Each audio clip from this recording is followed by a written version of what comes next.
Well, thank you, Tim. After such a glowing introduction, what can go wrong? And the only energy that impacts a Joburg crowd is from Kendal Power Station, whether it's on or off. I'd really like to thank David for asking me to host this conversation around his second book. When I read The End of Money, I always thought it would be a great title for a post-Zondo Commission summary that the president is still working on. And let's just hope the Age of Menace is not foretelling what's to come post the ANC election at the end of the year. But if you look at it, I think, and I think Tim summed it up quite nicely, what you've done is you've taken a wide-ranging tour and view of the world and where we find ourselves today. And it's quite telling if you look at the IMF and the World Bank meeting and what's on the agenda there at the moment. Obviously, inflation, climate change, they're discussing things like digital currencies. What they aren't discussing is the decline of democracy in the world. And if you look at the Freedom World rankings, democracy has been on the decline in the world for the last 16 years. Every single year for the last 16 years, what we thought when Francis Fukuyama wrote about the end of history would be this inalienable rise of a democratic system tethered to free market capitalism just being the future, well, that has actually gone in reverse for the last 16 years. And not many people are asking why. Not many people are looking at the world and saying, why are we seeing the rise of strong men like Jair Bolsonaro, Narendra Modi, Donald Trump, and Ms. Mattoni in Italy most recently? And what has enabled the conditions for a sovereign nation like Ukraine to be invaded by the likes of Vladimir Putin's Russia? What has enabled the conditions for the world to be facing a crisis in inflation due to central banks printing money pretty much at will since the global financial crisis, and then the money supply, as you touch on in the book, then takes an upward trajectory through COVID. And you tie all of these together in a kind of ontological dissection of where democracy is going. And I think what stands out for me is that the book is written by 3 financial experts in financial regulation, banking and insurance. That's where you play. But you've all got degrees in English literature. And I think it shows in the book because it reads that way. But I thought just as an opening comment, and there are a few issues that I disagree with, and that's what a good book should do. It should stimulate debate. But I think if you could just start and share a little bit more about why the age of menace? Why not the age of crisis or the age of just mild alarm? Why the age of menace? Thank you very much for the intro, Michael, and thank you for being here. I really appreciate it. Michael and I have had many discussions over the last 2 years, sometimes on screen and sometimes personally. And I think we're pushing each other in the right direction. So the Age of Menace, the phrase comes from a guy called David Brooks, who writes, he's a fabulous writer, and he writes for the New York Times. He also writes books about democracy and more about character. Like he wrote a book called The Road to Character. So that kind of philosophical, psychological type book. And he wrote in an article in mid-July of 2022, now we live in an age of menace and comma, and the rest of it. So I was looking for quotable quotes from the New York Times, which I was scouring every day for quotes. And I couldn't get the age of menace out of my head. And we previously had a title that really focused on inequality. And basically, I felt that inequality didn't capture what we were trying to say. And I'm roughly speaking going to try to articulate now what we're trying to say. Our brains and our psychology and the way we think has changed to the extent that I am an outlier saying what's happened to democracy, whereas I used to be right in the center. So everybody has moved forward with a kind of group narrative, which is now more concerned with target setting.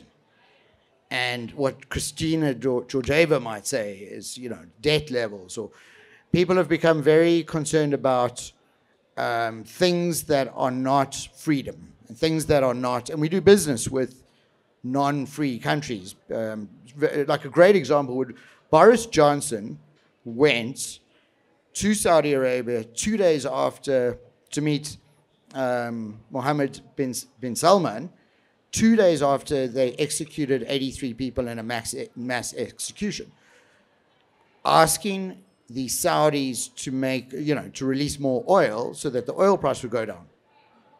Fast forward a couple of months, and you've now got Liz Truss in her opening speech in Birmingham saying, Western countries are too close to authoritarian regimes, and the Saudis with Russia have reduced output.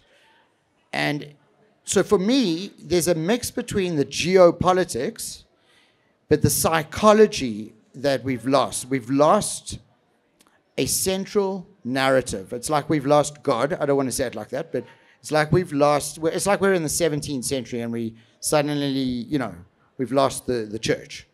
That's how, to me, it feels. And out of that are these voices like Bill Gates or like Jeff Bezos or like Mark Zuckerberg that are indications of menace.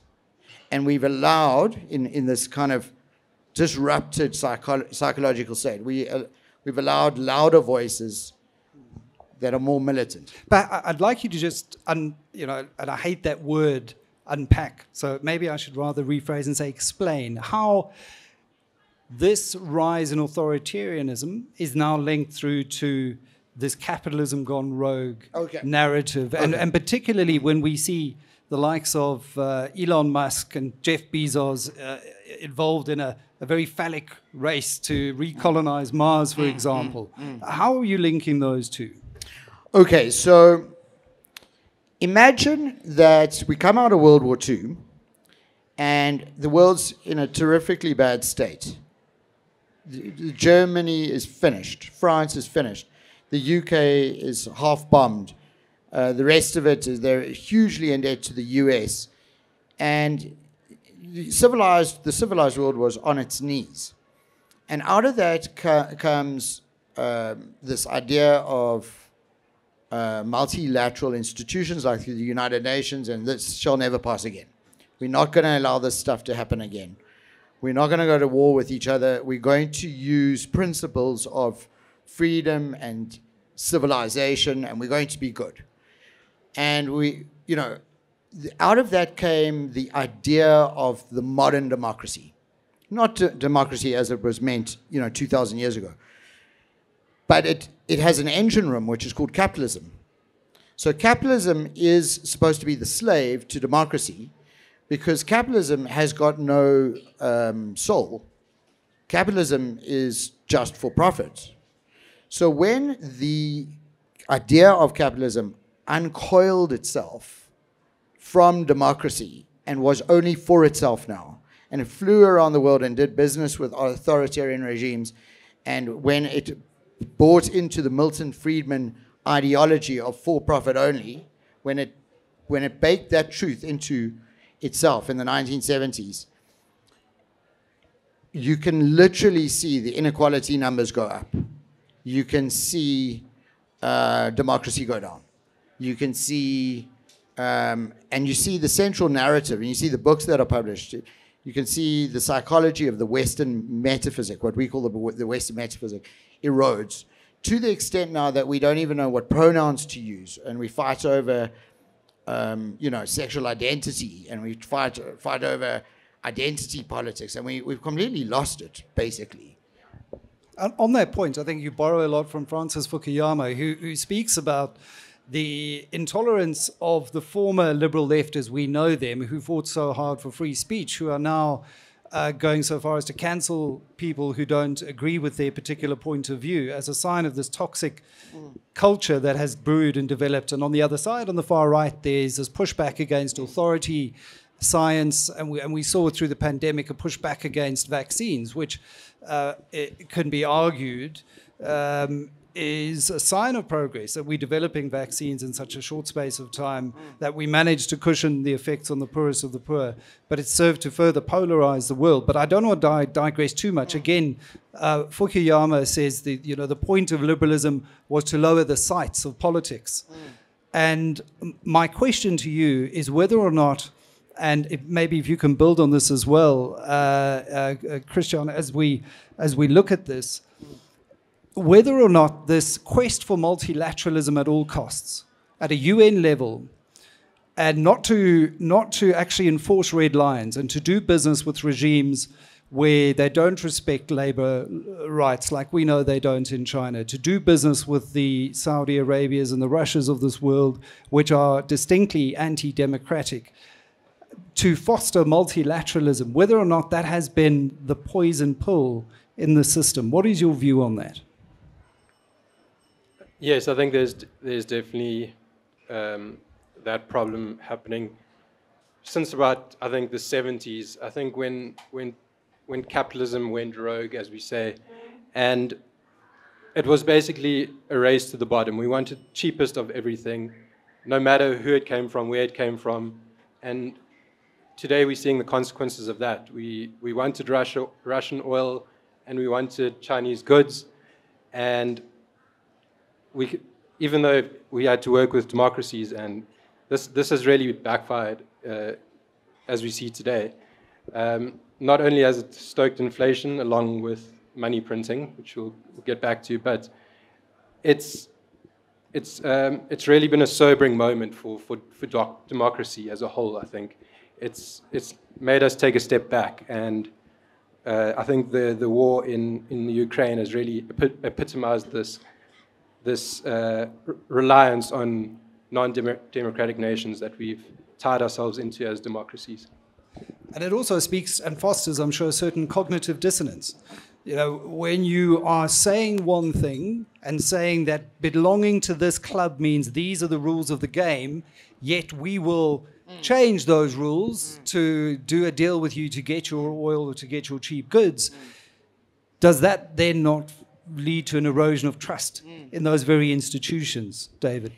Yeah, so, I mean, we have some really kind of fabulous examples in recent history which have to do with the war in Ukraine, where 30-something odd nations are sitting on the fence. But even if the war actually illuminated some of the cognitive dissonance. But prior to the war, there's some very obvious problems. For example, the United Nations Security Council has 5 members, each of which has veto power, and one of them is Russia. So the United Nations also is separate from NATO. So geopolitically, you have cognitive dissonance. For me in particular, my loathing of Boris Johnson, I find sometimes overwhelming. Sometimes I need to seek medical professional help.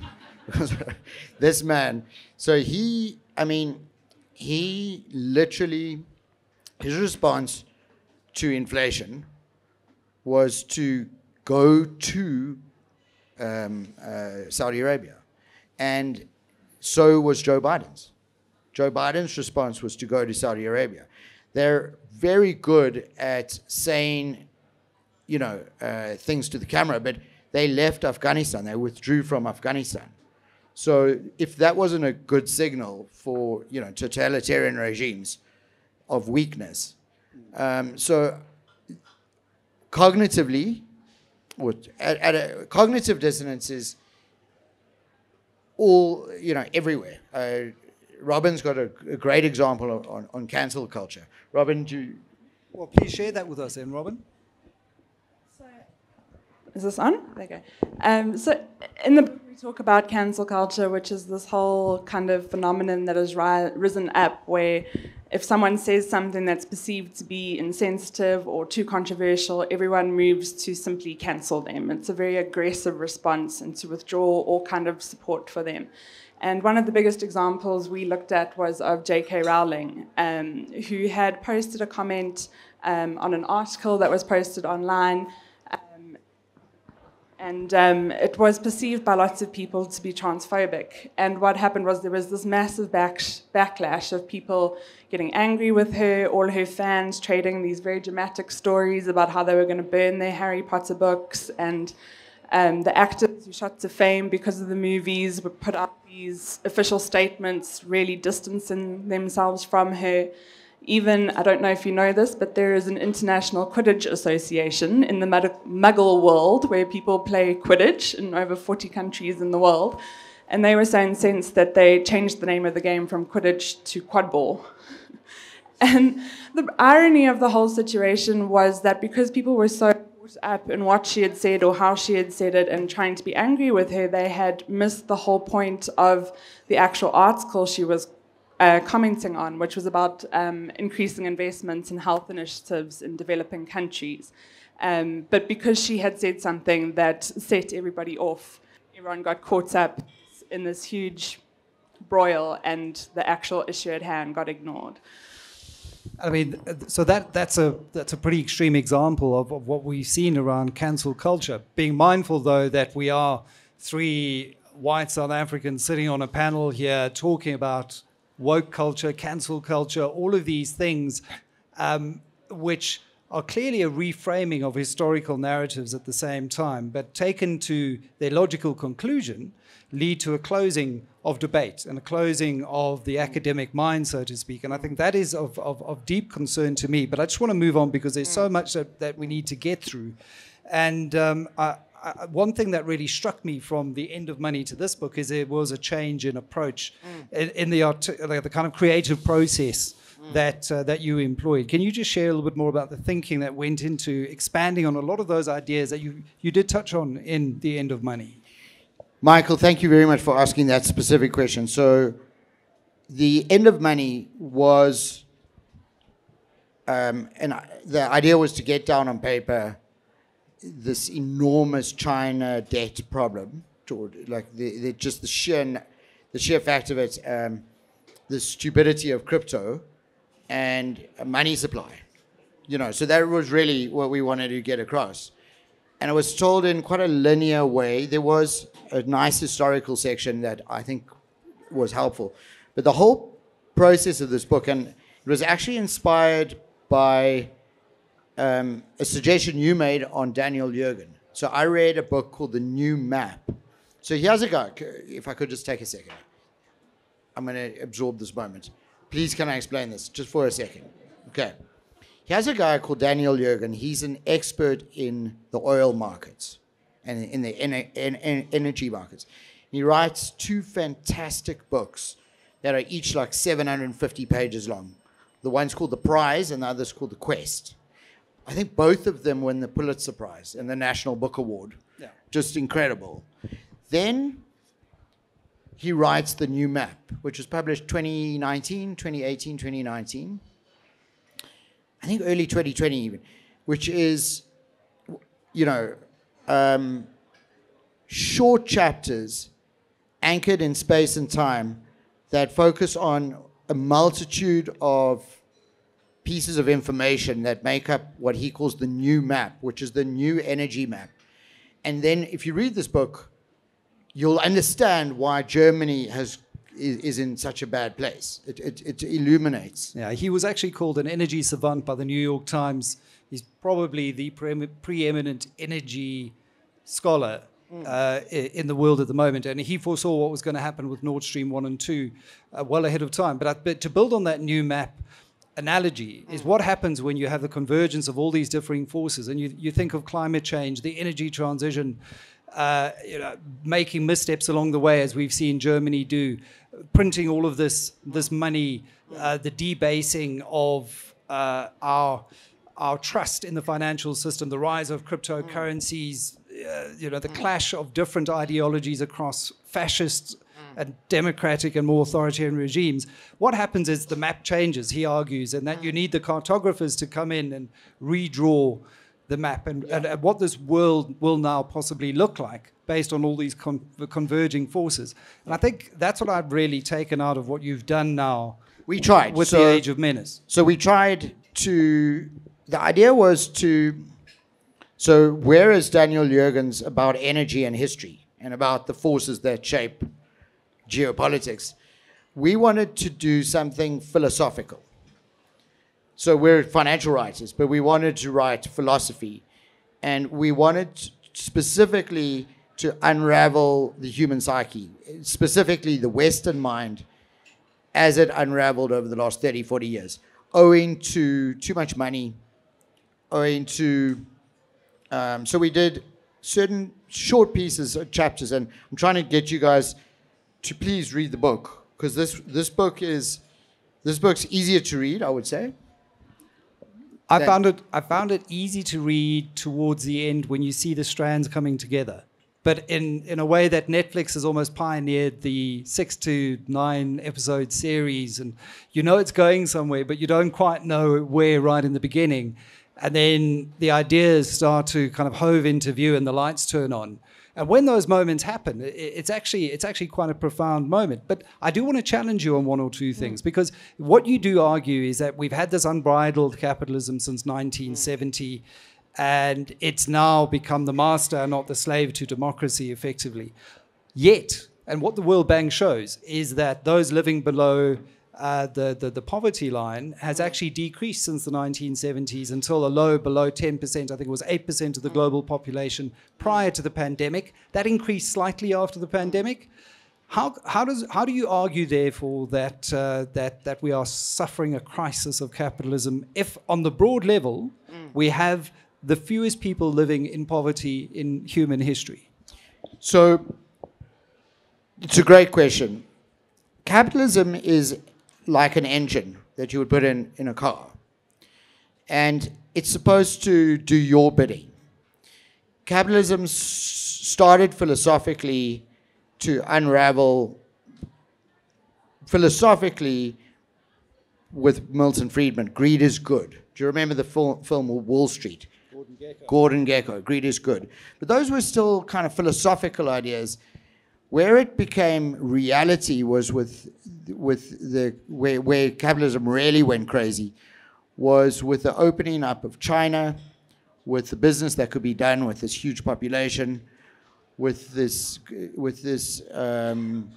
very silly kind of period of time which led to the financial crisis. Then you have the financial crisis. So you have $50 trillion of face value outstanding credit default swaps, which is equal to the total value of equity on Earth in 2008. $50 trillion. So I remember in 2008 going, how is that going to play out? How is that going to... Just Lehman, they took 10 years to unravel, the auditors, to audit the dead bank. So how is this $50 trillion going to unravel? And then 2 years later, we were all like, there's no problem here. We're carrying on. And it took me several years after that to understand why. And it was because they printed enormous sums of money.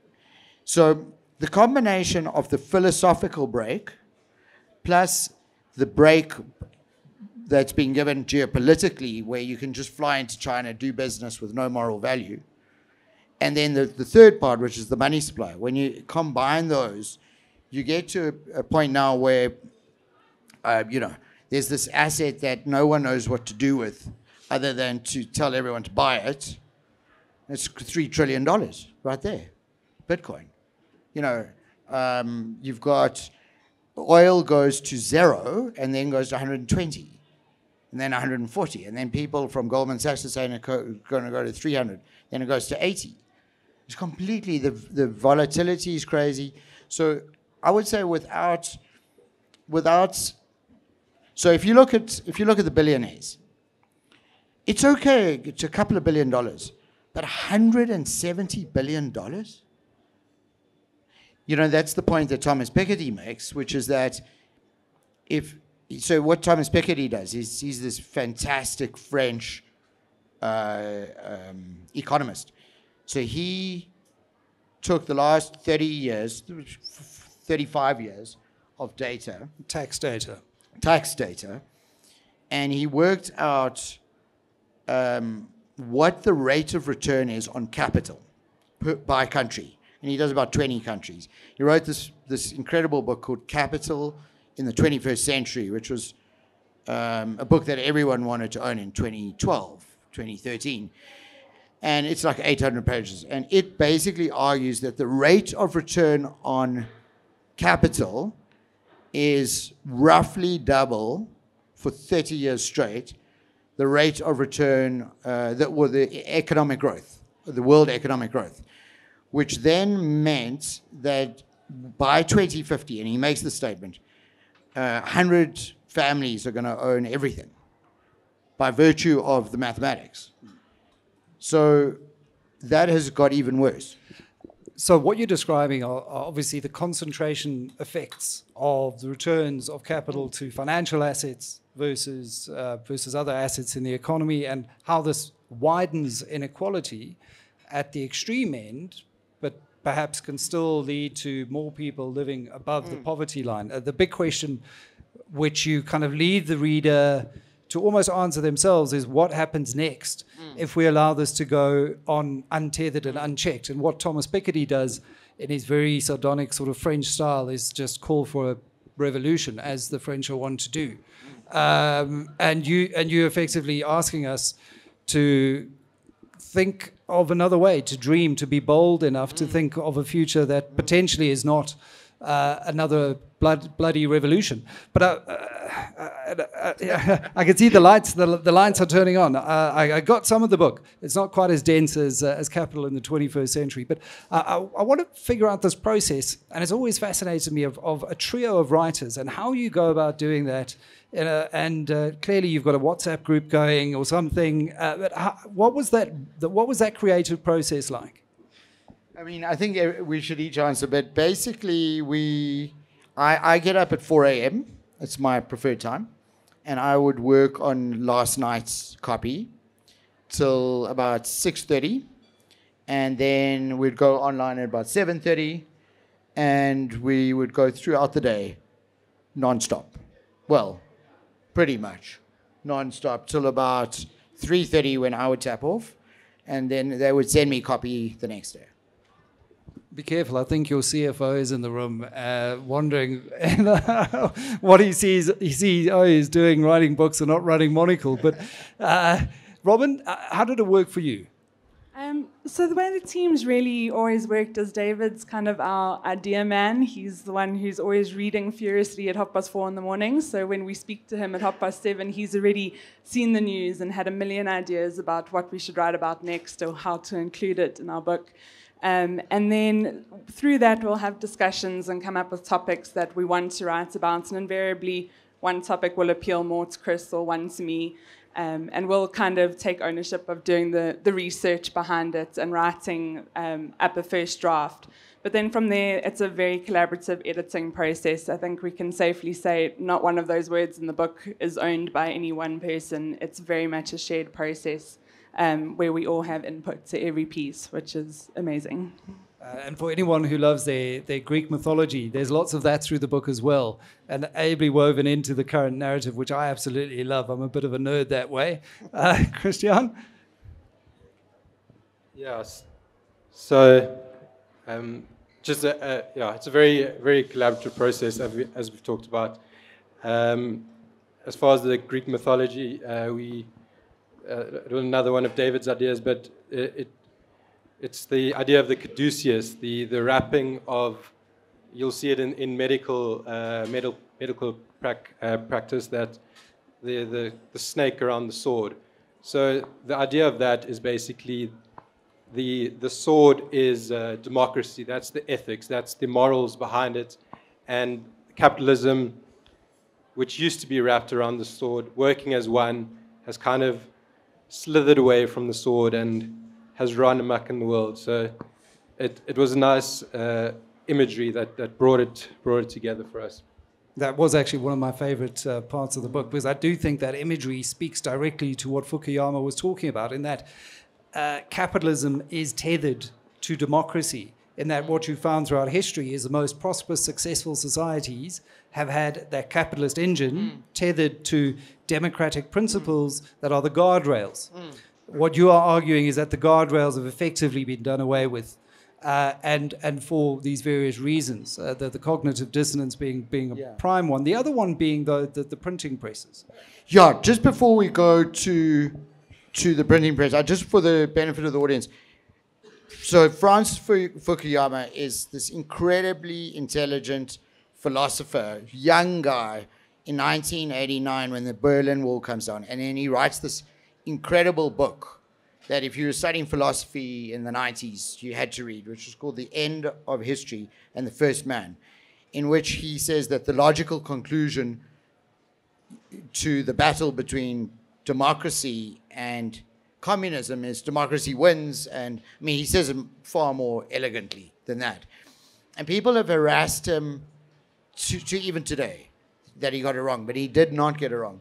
And he's written many, many books that are fascinating. So we try to follow this philosophy because we think he is the clearest thinker.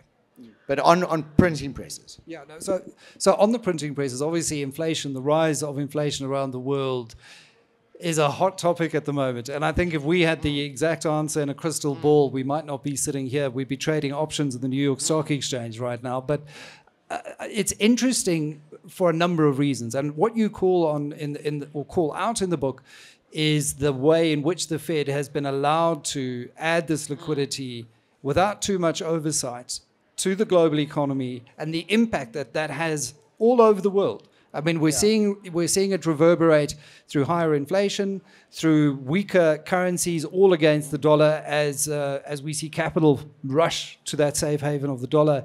And it can do this because it's the US and it's the reserve currency, but it is effectively a handful of people that are controlling the global economy. Yeah, to me, it's nuts. It's absolutely nuts. So if I can explain it like this, whenever we want more money in the system, if the Federal Reserve, which is the central bank of the US, wants more money in the system, they'll buy a bond. So the bond would be issued by the US government because they're borrowing money to build a dam, like the Hoover Dam. So they'll issue a piece of paper which investors will buy. So when the federal bank, the Federal Reserve, buys that bond, they put in money, new money, into the system. So you can look at the Federal Reserve's balance sheet and you can get a picture of how much new money. So the Federal Reserve's balance sheet in 2004 was approximately $800 billion. In 2022, it was $9 trillion. So it's not, and it had been roughly speaking sitting around $800 billion, or in a range of 400 to 800 for years and years and years and years, decades. Comes the 2008 crisis, they print money. We tell the whole story in the book. But this is something that we've never seen before. Just think about it. There are 10 times more US dollars in circulation than there were 15 years ago. So what happens when you have too much money is the price of everything physical goes up. So we literally could call inflation. We predicted inflation, not because of coronavirus, not because of the war in Ukraine, but there's just too much money. Now, the US decides, okay, no, this is not a good idea. Jerome Powell's got the story that this will go away, but the story's not working anymore. So he's going to stop printing money. Well, first of all, he's going to start raising the interest rates to make money more expensive, to slow it down. So what he does is he can't raise interest rates until he stops printing money. So they wait till March of this year. Then they raise interest rates. And then guess what? Nothing really happens. US unemployment's at an all-time low. And so that's the problem that we face now, is that you have 10 times more money in the system than you should, and the US is raising rates, which means that you can get a decent return by just investing in the dollar, which means that everyone pulls their money out of rands and Polish whatever's. Buzzati. Yeah. Sorry, I should. That was my nickname on an analyst tour to Poland in 2019 for reasons that shall remain undisclosed for now, but that did involve small amounts of vodka. Anyway, yes. So what I'm saying is once you're an investor and you're going, you know what, the Fed is just raising rates by 75 basis points. This could happen 4 or 5 times this year. I'm gonna invest in dollars. The most cognitively dissonant financial thing that's ever happened in my life happened last week. US unemployment data came out. And it went down from 3.7% to 3.5%. And there were 262,000 new jobs in the US. Think about that. There's roughly 330 million people in the US, so 262,000 per month means that you've got 1 in 1,000 people getting a new job. And given that you've got children and old people, that's a lot, right? And that's after the Fed has hiked rates. And guess what? I mean, that should be cause for celebration. The markets reacted badly, and they went down. The NASDAQ dipped 2.5%. If we live in a world where the markets go down when unemployment is down and good news comes out, whoa, we should be now very careful. Yeah, I mean, ultimately what you're saying as well is that developing nations who didn't indulge in excessive money printing are now going to bear the brunt of what the US has been doing via the Fed. And ultimately, the conditions that we have are very similar to what we saw during the Gilded Age after World War I, which then built up into the global depression, where you had a lot of excess liquidity in the system. It drove up asset prices. And then in order to engineer a soft landing, you've then got to slam on the brakes. And sadly, what is that old saying about when the elephants fight, the grass gets trampled? Where the grass? They say, like, if the US sneezes, we all get a cold. But in this case, the US is doing just fine. I mean, they've got unemployment. The markets are not as good as they were, but they're still above their long run. I mean, their average price earnings multiple for the Dow Jones is 15 for 100 years. And it's still above 15, even though the markets have tanked 20%. So I would say 100%, we're going to get another 20% down, but they'll still be fine. Whereas somewhere like Germany or the UK are really in trouble. And South Africa, unfortunately, the rand will decline because the rand is a great currency because it's greater perceived risk than actual risk. The rand's always been a good trade. So there's less risk than you perceive there to be in this country from a foreign investment perspective. But I think we're getting into the weeds now on the kind of monetary policy side of things. I want to bring it back and maybe, Christiaan, if you can just add to how then this feeds into this growing sense of menace and unease around the world, in which you've got the rise of populists, nationalists, fascists around the world who are pointing fingers at central bankers, who are pointing fingers at billionaires flying around in rockets and saying this world doesn't serve you anymore. These conditions, these are frightening conditions, and we're not talking about this. Why?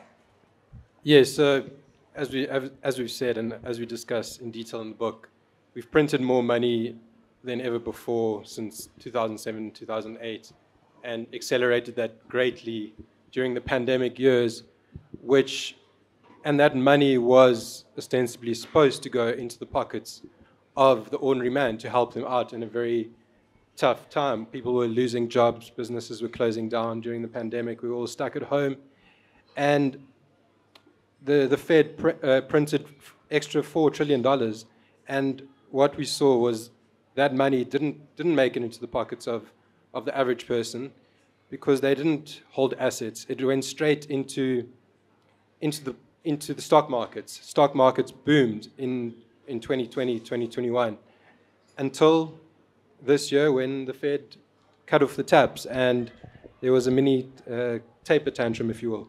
So there's this great disconnect, I think, between what is good for the markets and what is good for the average person. And I think that creates discontent. Billionaires are getting richer and the average person is not seeing the benefits of this monetary policy. And I mean, it's fairly obvious to draw a conclusion of what happens next in an environment, in a world where that just continues untethered. We haven't touched, Robyn, on the technology element of all of this. And you do spend quite a bit of time focusing on not only the likes of Mark Zuckerberg and Facebook, and we know what Cambridge Analytica has done to weaponize the data harvesting machinery of this big technology, but you focus on Microsoft, on Jeff Bezos and Amazon. What role have the social media companies played in all of this? Well, if you think of social media, they are platforms. They're perfectly designed to allow extreme politics to thrive. So we're living in a time where everyone's already quick to conflict and interacting very aggressively. And now we have these platforms that push the most extreme content to the top of our news feeds because it gets the most likes and shares and comments. And so we see the most extreme material, which then drives some people to become even more extreme. So it's just constantly fueling that cancelling culture type of thing where there's no debate and everyone's just getting steadily angrier and angrier with each other. And it's narrowing your view because of the way it works, because of what it shows you on your feeds. And it's also, it provides a space where anyone's empowered to say anything, which can be a really dangerous thing. Because it's very easy to say things when you're sitting at home behind your computer screen. Yeah, anonymously as a cat. I mean, here we've created this technology that can serve the greater good in a way that has been hitherto unknown to man. We survived largely through the pandemic because of technology, being able to work from home, yet we're using it to share cat memes and videos of dogs. But there's a fundamental issue here around concentration effects that platform technology companies do tend to generate. That is the business model, but also the antitrust and competition concerns. And this is a big question now, and I don't know the answer to this, David. A lot of people have hearkened back to breaking up the railways and the Smoot-Hawley Act and that kind of thing. How do we now get ahead of the fact that these organizations, Facebook, for example, has over 3 billion active users? It can influence, I mean, it's the biggest nation state, if you were to use that as a metric. It can influence elections. How do we rein in this unbridled power that these organizations have, where it isn't about the altruistic good, as Mark Zuckerberg says, to build communities and connect people? No. It's to connect advertisers to eyeballs. Yeah. No, I think it's a lot easier to execute antitrust than people in politics would give you to think. They make it sound very difficult for example, Bill Gates went through multiple hearings and they, in the end, it didn't really work, but they got him off the Microsoft CEO position. We traced this. Jeff Bezos, and Elon Musk are in some kind of space race together, driven quite egotistically with billions and billions of dollars. And if you ask Elon Musk what his path forward is and what his purpose is, it's to take people off planet Earth and take them to Mars, which is kind of like a 14-year-old's brain. And so this kind of dumbing down has taken place on these platforms where they figured out quite quickly what gets eyes on the screen, and usually it's negative content. So they knew it's the same as smoking. The people who make cigarettes knew that smoking was bad for you in the 70s. So it's a matter of time, I would say, before they prove that these companies have used this knowledge to create applications that beat out competitors and that get eyes on the prize. So you've literally got a human instinct. It's our most banal, base instincts that have been fed on through Instagram, Facebook, and dumbing us down. So people read less, they're less balanced in their views, they're more quick to judge. All of this is part of social media's fault. There's a great book that just focuses on this issue, The Square in the Tower, by Neil Ferguson, which really looks at how, when the Gutenberg printing press was manufactured, they thought this would be the great enlightening age and we'd be able to spread the good book around the world. But what it did was allow people to group around myth and misinformation, and actually led to witches being burnt on the stake before we kind of realized what this technology was about. Similarly, it's created echo chambers, it's created space for the QAnons, the misinformation, the fake news of the world to spread far more quickly, which again just loosens that social fabric a little bit more against a background and in a context where there is cause for concern. There's real cause for concern to trust a system that has allowed this untethered capitalism to thrive, this cognitive dissonance to take place, to erode our multilateral institutions. So in conclusion, and before we open up to the floor for some Q&A, what happens next? Because for me, you left that fairly open-ended right at the end, and I suspect there might be a third book in the offing. So we have plans. So there's I would say the most obvious narrative that is full of misinformation and disinformation is the climate change narrative. And by that, I don't mean shoot me. Like, give us a chance to prove this, but maybe like a year and a half. But I would say to Tim and us, the three of us, have had this debate going for quite some time, which is you can't just write a book and say all these things and then get to the end and leave it hanging. And my response was, but you can. You really can. Because we're not wanting to write a manifesto.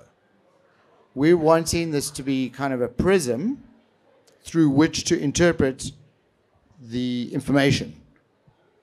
Does that make sense? It dodged a bullet. A little bit. And I want to take you up on the climate change issue. I think we're going to have some long, interesting debates. And I said to you initially when I read it that it kind of reads like a manifesto for a middle-class revolution. But it stops short of that. Yeah. Because it doesn't actually, I mean, it lines all of these things up without, becoming polemical or instructive right at the end on that sense. Yeah. Christiaan, what happens next? So I think we've come down a long road, and we've realized that capitalism is not working in its form that it is at present. It has become untethered from morals, from ethics, from democracy even. And I think there is a world where we need to put more guardrails in place, whether that is to break up giant multinationals, so that there isn't so much monopolistic power and wealth dictating what we should see and what we should talk about. And fixing capitalism would solve that in one way, but how to do that, it's not easy, but we need more guardrails on capitalism. We can't throw the baby out with the bathwater. We can't go to socialism or communism, but something does need to be fixed. The great irony in all of that is we've got Elon Musk wanting to buy Twitter because he's a proponent of free speech, but a kind of free speech that has absolutely zero guardrails or zero concern for the network effects of hate speech to incite violence in 240 characters, for example. So there's a whole debate to have on that point. Robyn, for you, what happens next after this journey? 2 down, 1 to go? Yeah, definitely. I think we're on a roll, hopefully. It's been a very good 2 years, and I don't think we finished saying everything we want to say yet. And looking forward to the next book, I really want to get stuck into that climate change debate because I think that, it's critical how we frame things. You set targets out to 2050. It sounds like we're doing something, but in fact, it's so long into the future and it becomes meaningless eventually. Just as one example, Angela Merkel hates Putin. She's afraid of dogs. So Putin would bring his dog to meet with Angela Merkel every time they met, because he wanted to harass her so that he could have an upper hand in the negotiation, which they were having about supplying Russian gas to Germany. So if you fast forward to now Germany is 70% of its energy dependent on Russian gas. But who can you blame? It's Angela Merkel, because she did all the deals. But why would someone who's clearly, facing... so that's the climate change debate. If I could just say, before we go into questions, to these two people, we pushed. We went hard. We went down some... it's really a great blessing to be able to work with people who really, it's like a daily, it's like an addiction. And we're given this opportunity, Michael, if I could just for a second, by a company, like you asked the question about the CEO. It's a fair question. All of these folk, a lot of these folk are from this great company, Monocle. And I'm very proud to be here and very, very grateful to you guys and girls. Fantastic. I think a warm round of applause before we get to the questions on that point. And I've just got to add that I think the market will take us to net zero before any COP agreement will. If you look at the price of renewable energy, there's an obvious Kuznets curve with the way we develop as developing economies with our carbon intensity, but then narrowing off, and we're learning to be, better with less. And that's certainly speeding up as technology and innovation increases. So that's just a parting thought on climate change. Questions from the audience, please. I know we traversed a lot of ground. It's rocky terrain. It's interesting terrain. There's rivers and valleys and peaks and troughs into all of this. Oh, fantastic. I'd like to ask one question, but selfishly ask for 3 answers, if possible. One word answer. Perhaps not that short. I think that you guys obviously know a lot more. I've not read the book yet. But with the advent of social media and capitalists trying to get involved in geopolitics and chess champion cheating, do you think that faith in humanity is no longer an option? So I'll just be very quick. I have more faith in humanity today than I did last year, and definitely before that. So I've got great faith in humanity. Is that just based on the way Ukraine has responded to a threat to its sovereignty? Yeah, I think Russia could have just walked over Ukraine. I mean, there wasn't necessarily... So there was a lot of kind of geopolitical... I told you so's and finger pointing and all kinds of... I was in actually the UK 2 weeks prior, and I had met with Yevgeny, who's the head of the European Risk Management Council, and he's Russian. And we met in Whitehall, in this incredible room, and the troops were building up, and I said, geez, I can't believe this is about to happen. And he said, it's not going to happen. Putin would never do it. So I think the fact that Putin has done it, and the fact that the world has come together, not entirely, but it's better than it was. And the Russian army is about effective as a state-owned enterprise in South Africa. Christiaan? Just to add on that, I think humanity's kind of been awakened by this. Maybe we had to come to the edge of another global war, but in the words of another great writer, we've seen actual badness now, not just fake badness, in the form of totalitarianism, in the form of Putin himself.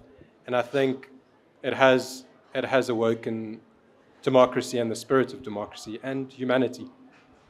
Yeah, I think it's certainly evidenced by the NATO response that we've seen over the last year. And I do think, to your earlier point about, a year ago, I probably wouldn't have said this. What we've seen over the last year has actually, in my opinion, emboldened me. Robyn? Yeah, I think if you look at someone like Thomas Piketty, he believes that the only way the world's going to get better is if we have a social, potentially bloody revolution. So I think we definitely take a different path. I'd like to think humans have learnt enough from all the past social revolutions that have ended in so much destruction and death. I'd like to have faith in humanity and think that we could chart a more sensible path this time. Well, I think not having faith in humanity shows a distinct lack of ambition and imagination. Gentleman at the front here, please introduce yourself. Thanks. It's Alan Buerta. I was just thinking about China, and obviously they've embraced much of capitalism and all it has to offer. And just thinking now with the change in the world and more sort of nationalistic tendencies, more onshoring sort of type proposals, China obviously wants to become the biggest economy of the world, there's no doubt. What does that do to China as they try and adapt to this new world? Surely there's got to be a change in regime there. What are your views there? And whoever wants to take that up, thank you. Thank you. I'm afraid that it's a big bear backed into a corner, you know, and it's got like a really nasty bite, and it's also, it's really its insides are eating it. Like it's, you know, the Chinese debt level is 3.5 times GDP. It's, you can't go to China. I mean, I've got a friend who does business. You can't physically get to China. I've got another friend who's actually a China specialist living in the US. We spoke yesterday on the phone. He interviewed the woman who does the podcast on the Prince. You know, the new podcast about, yeah, The Economist. But the woman who's the narrator, he interviewed her the other day. I'm afraid that China is in my view, geopolitically in a very difficult place, because the Belt and Road Initiative hasn't really worked out for them. It's hard to say what their population really wants, because we don't know. And Xi Jinping is like he's been through a lot. He's a tough guy. So I don't think the outcome's going to look good. If I could just add to that, I think what's transpired with Russia at the moment, and what we saw at the recent Winter Olympics, was a real unity between, or a show of unity between Putin and Xi. Just recently, it looks like the Chinese have certainly rolled that back based on the nuclear threats that Putin has been making. And I think tactically, perhaps Putin has misread that, but I think equally, I think China has seen the Western response, freezing Russia out of the global financial system, the SWIFT system, cutting off its foreign reserves, the resolve of NATO. And I think potentially that has forced a recalibration of the way China might have wanted to respond to the issue around Taiwan and the South China Sea. So I just think politically there is going to be, shall we say, reticence to become embroiled in conflict. I think economically, though, your point is very well made. And what China really relied on to grow was exporting deflation around the world. Subsidize your manufacturing, become the global hub of manufacturing, and everything's made in China. With the rise of onshoring, that is now going to change. So, and I think that gives us pause to really rethink, the China rising narrative potentially. So I don't have any answers, but I think it's a point very well made. Yeah, sorry. Hi, how's it going? I'm Chad. So, David, guys, I know you guys have discussed the divergence of democracy and capitalism as potentially the driver behind the humanitarian crisis. I would potentially go so far as to say that democracy is actually now being driven by capitalism through political sponsorships and bribery and things of that nature. Chris, you mentioned very briefly, and I think maybe an off-the-cuff comment, that socialism and communism are not necessarily the answer, but is that potentially just a knee-jerk reaction? Besides the standard points of loss of productivity and other things of that nature, is there a reason that socialism and communism are not potentially the answer? Sorry, and this question is not necessarily directed at Chris, just... The Bolsheviks. Go the Bolsheviks. I can, yeah. So history has taught us, unfortunately, that communism does not work. We had to think long and hard to put a specific chapter into this book, and it's called The Murder of the Romanov Family, and it's quite a gory, bloody story about how the last Tsar and his family were murdered in their basement by the communists. And I think it just goes to the heart of what communism is. There is no individualism in communism. We've got our problems with democracy and capitalism, but it's not. People always argue that communism fails by bad leadership. There is actually baked into communism a flaw, a deep fundamental flaw that is anti-humanistic, and we just can't go there again. So, Chad, I would say the argument for socialism is to force egalitarianism, which is fine. So now we're going to force egalitarianism. According to Thomas Piketty in his latest book, A Brief History of Equality, every adult at the age of 25 should receive 125,000 euros gift. So you could do that. You could raise the tax rate. We saw recently, I'm sure you saw, Chad, the fascinating response of the British and to the markets to the Kwasi-Kwarteng's budget, mini budgets, fascinating. But roughly speaking, I would argue the following, is that industry and human endeavor is driven by individual drive.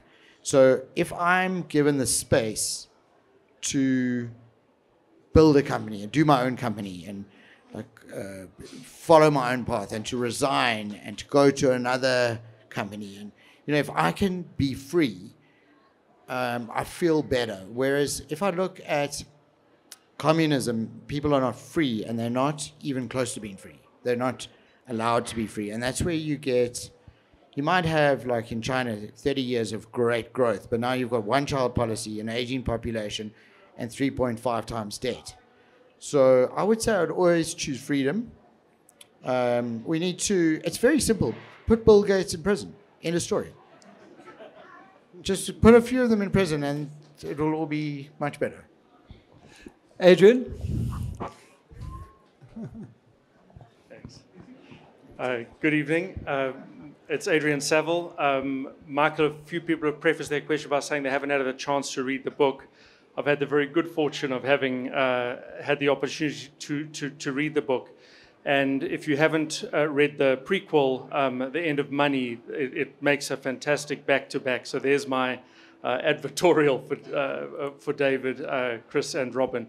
My question is, what changed in your views between book one, The End of Money, and this? Was there something that changed in your beliefs or your perspective? Yes. Between book one and book two? Thank you. Sorry, I'm very selfish here, but can I just 100%, Adrian, that's a great question. The End of Money psychologically felt like we were saying, guys, the world's falling apart, and people were going, no, I don't want to hear it. That's what it felt like. The Age of Menace, our position is far more positive because psychologically, we're positive. Like we think that, things might get worse, but there's hope. And so that would be the one major change. The other, stylistically, we had this conversation with Tim. I said to Tim, regardless of anything, we'd like to be more artistic. And I know this sounds really arrogant at a book launch to sit here and say that we wish to be artistic. But there is an artistic drive. We want to try and tell the story in a more artistic way, in an original way. Yes, we did use the new map as a kind of inspiration, a strong inspiration. But we are trying. So I would say that would be my answer. I think, interestingly, for me, was the critique of cryptocurrency as a great example of this loss of trust in the system. But then you follow that up in this book and you go one further to look at Blankman Fine, the crypto billionaire philanthropist in inverted commas, who effectively has only given away $50 million. Yeah. And he's touted as the most philanthropic billionaire in the world, and he's worth $30 billion. So what happened was, I listened to a Sam Harris podcast when I was cycling in Plett in December, which I was cycling on the N2. So you go up this pass, and then you're on the N2 for a little bit. And I got so angry because there was a conversation between Sam Harris and Sam Bankman-Fried. And Sam Harris is supposed to be this very good intellectual, modern intellectual. And he was in awe of this young guy, 30 years old, who had made $27 billion trading crypto, which was really just, an arbitrage trade, which is like greed personified. I can explain the trade, but it's really simple.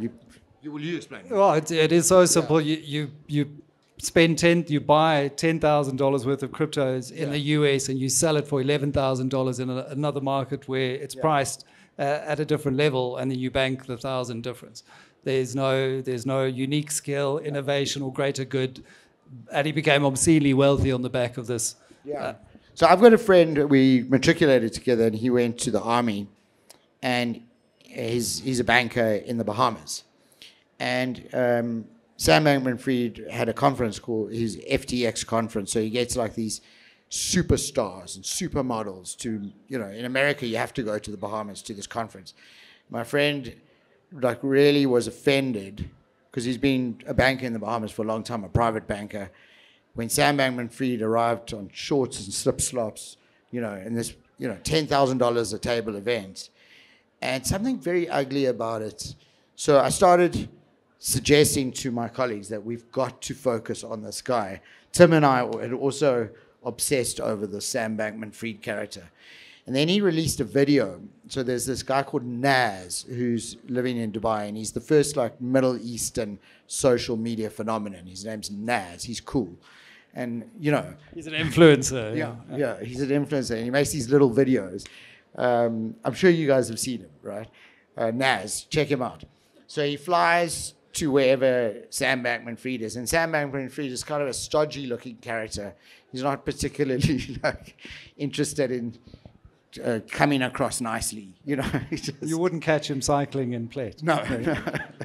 So he does this interview with this very good-looking guy from the Middle East, and he's and he gives it all his money away, and he literally takes $100 notes and throws it into the air as if it's so stupid. So what Sam Bankman-Fried announced to the world, because he's realized how stupid people are, is that he's giving all his money away.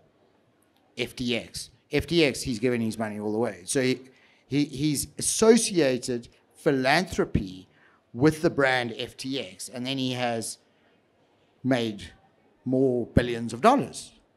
But he hasn't given it any. He actually hasn't given any of it away. He says he's given it away, but he hasn't. So we researched him.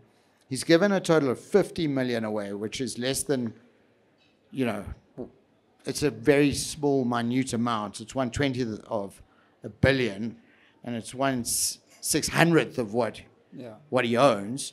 And he gave it to political parties that were, but not even political parties, political aspirants who were advocating for no crypto regulation.